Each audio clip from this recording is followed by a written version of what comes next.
La première ministre chef du gouvernement, Judith Suminwa Tuluka, est arrivée ce lundi dès mars 2026 à Kalemi, accueillie au pied d'avion par le gouverneur Christian Kitunga Muteba.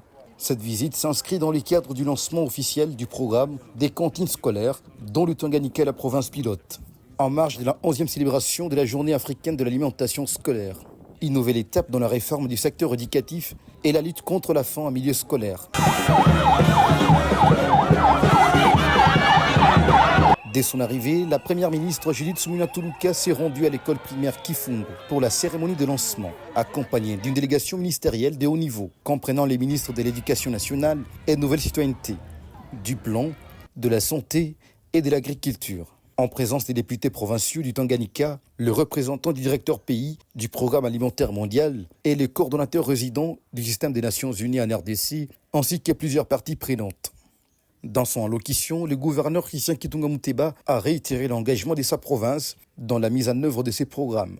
Choisir Kalemi pour lancer le programme national de cantine scolaire est un signal fort pour notre population.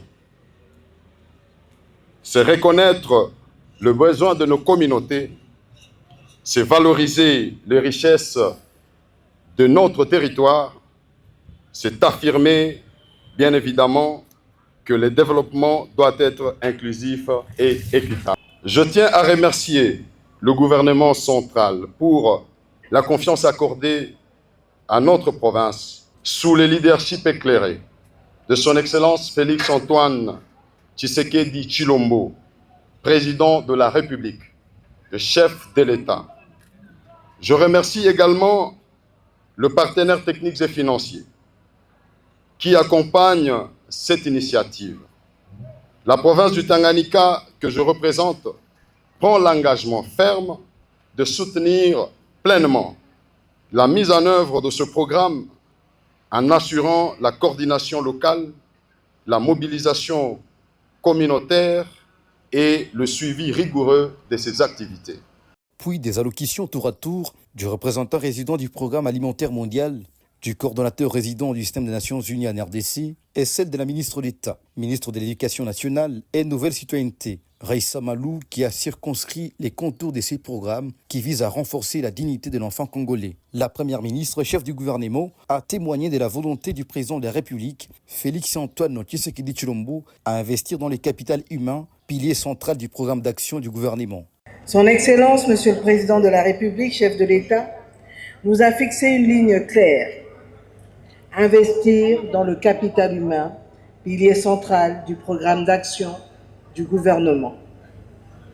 La gratuité de l'enseignement a ouvert les portes de l'école. Mais, comme l'a dit Madame la ministre d'État, l'accès ne suffit pas. L'accès sans qualité ne transforme pas une nation. Une école sans conditions dignes ne peut façonner l'avenir. La transformation d'un pays ne repose pas seulement sur les infrastructures, elle repose sur des enfants en bonne santé, instruits et confiants. C'est précisément le sens de ce programme national de cantine scolaire. Nous affirmons que la lutte contre la faim est une priorité nationale. Aujourd'hui, Kalemi devient le point de départ symbolique d'un déploiement progressif à l'échelle nationale. C'est un message fort. Aucune province n'est périphérique lorsqu'il s'agit de l'avenir de nos enfants. En cette journée africaine de l'alimentation scolaire, au nom du gouvernement de la République, je déclare officiellement lancer le programme national des cantines scolaires ici à Kalemi. Que ce programme soit un instrument de justice sociale, qu'il soit un levier de transformation, qu'il soit la preuve que l'action publique peut changer concrètement la vie des citoyens.